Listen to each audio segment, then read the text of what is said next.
Assalamualaikum warahmatullahi wabarakatuh. Salam dahsyat, salam luar biasa, salam perkasa.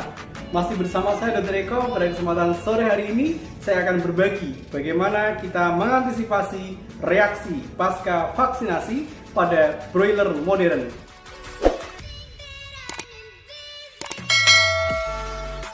Sebagaimana kita ketahui, di dunia perunggasan, baik di broiler ataupun di ayam layer, situasi ayam yang ada di kandang kita memerlukan vaksinasi agar kondisinya tahan terhadap berbagai macam jenis penyakit sesuai dengan program vaksinasi yang dijalankan.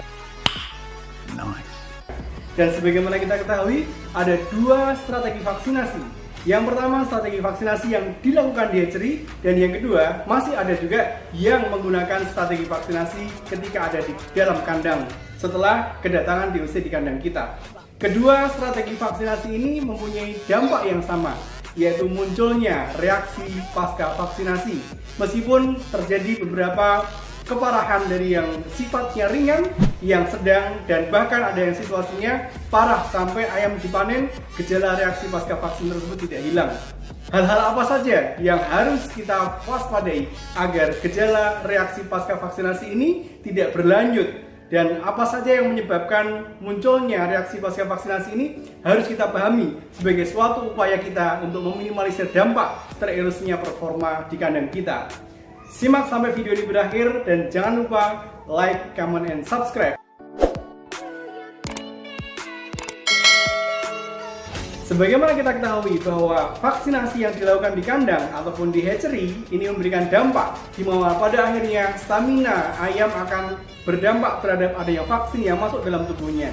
Vaksin adalah sesungguhnya agen patogen bibit penyakit yang dilemahkan untuk bagaimana memunculkan antibodi dalam tubuh ayam yang divaksin. Sebagaimana kita ketahui, ada dua jenis vaksin yang beredar di lapangan. Vaksin inaktif atau attenuated live vaksin dan juga vaksin killed atau vaksin inaktif.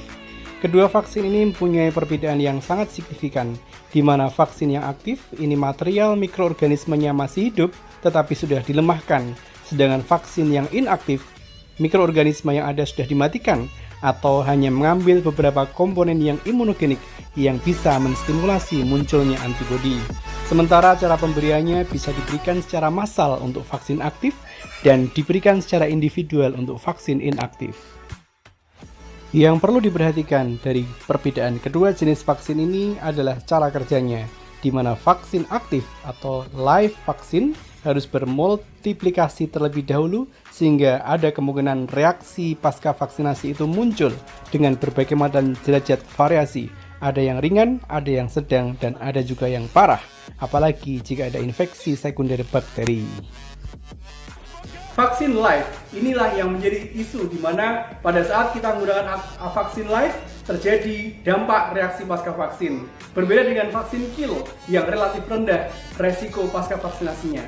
Faktor-faktor yang berdampak terhadap tinggi rendahnya reaksi pasca vaksin ini dipengaruhi setidaknya ada 6 faktor. Yang pertama adalah terkait dengan kualitas DOC yang kita terima.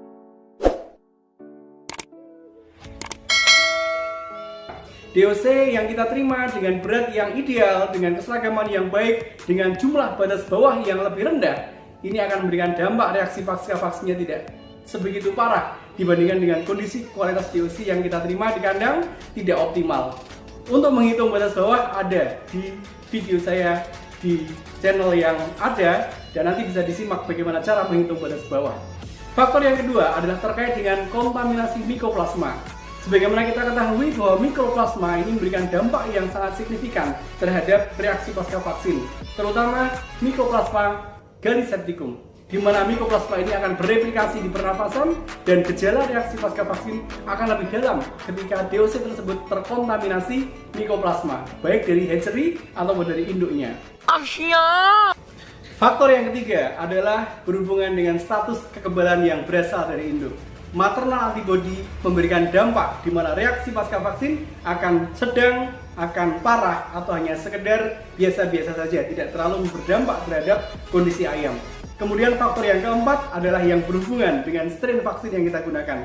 Sebagaimana kita ketahui kalau ND misalnya antara strain vaksin Hirschner reaksinya lebih rendah dibandingkan dengan ND yang Lasota.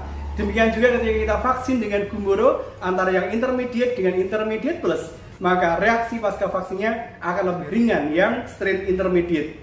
Kemudian selain dari strain vaksin, faktor yang kelima yang berdampak terhadap kondisi pasca vaksin ini erat kaitannya dengan bagaimana faktor stres yang ada dalam tubuh ayam. Semakin ada dampak stres di dalam tubuh ayam, maka ini akan memberikan dampak reaksi pasca vaksin yang berlebihan. Stres oleh situasi kondisi di mana ayam menjadi kedinginan, ayam menjadi kepanasan, atau ayam tidak tahan dengan paparan angin tertentu, dengan kecepatan angin tertentu, atau ada kondisi di mana pencahayaannya kurang, atau perlakuan yang tidak optimal sehingga ayam mengalami stres, dan ini berdampak terhadap reaksi pasca vaksin itu sendiri. Semakin nyaman ayam, semakin ringan reaksi pasca vaksin itu.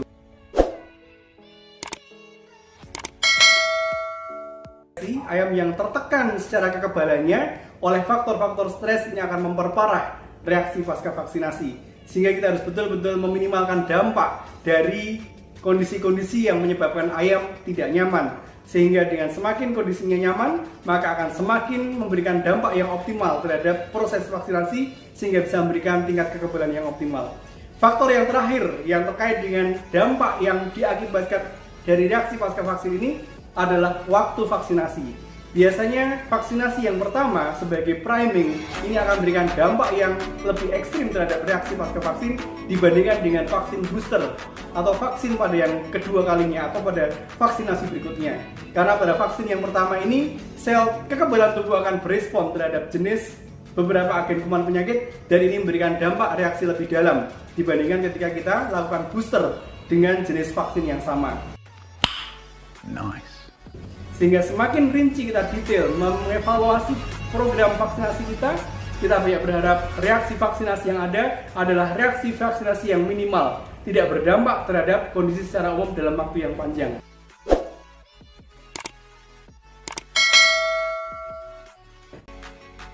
Dengan demikian jelaslah bahwa dengan mengevaluasi ke-6 faktor pemicu munculnya reaksi pasca vaksin menjadi titik kritis yang harus benar-benar kita upayakan agar bisa meminimalisir dampak dari reaksi pasca vaksin tersebut. Karena dengan meminimalisir gejala reaksi pasca vaksin, maka titer antibodi yang dihasilkan bisa lebih optimal dan tentunya akan memberikan perlindungan yang optimal selama ayam dipelihara di kandang. Kondisi cuaca yang berubah, kondisi musim yang selalu mengalami perubahan akan berdampak terhadap bagaimana upaya kita untuk meminimalisir efek stres ketika ada perubahan cuaca yang ekstrim. Kenapa ini penting? Karena pada saat situasi perubahan cuaca ekstrim, maka level stres yang ada akan memberikan dampak yang sangat signifikan terhadap munculnya titer antibodi. Sehingga upaya kita untuk meminimalisir dampak dari perubahan cuaca, dampak dari perubahan musim, benar-benar harus kita upayakan dengan mengevaluasi tata laksana manajemen kita, sehingga kondisi tersebut bisa meminimalisir dampak dari erosi antibodi yang dihasilkan oleh vaksinasi. Demikian yang bisa kita sampaikan pada video kali ini. Terima kasih atas perhatiannya. Assalamualaikum warahmatullahi wabarakatuh.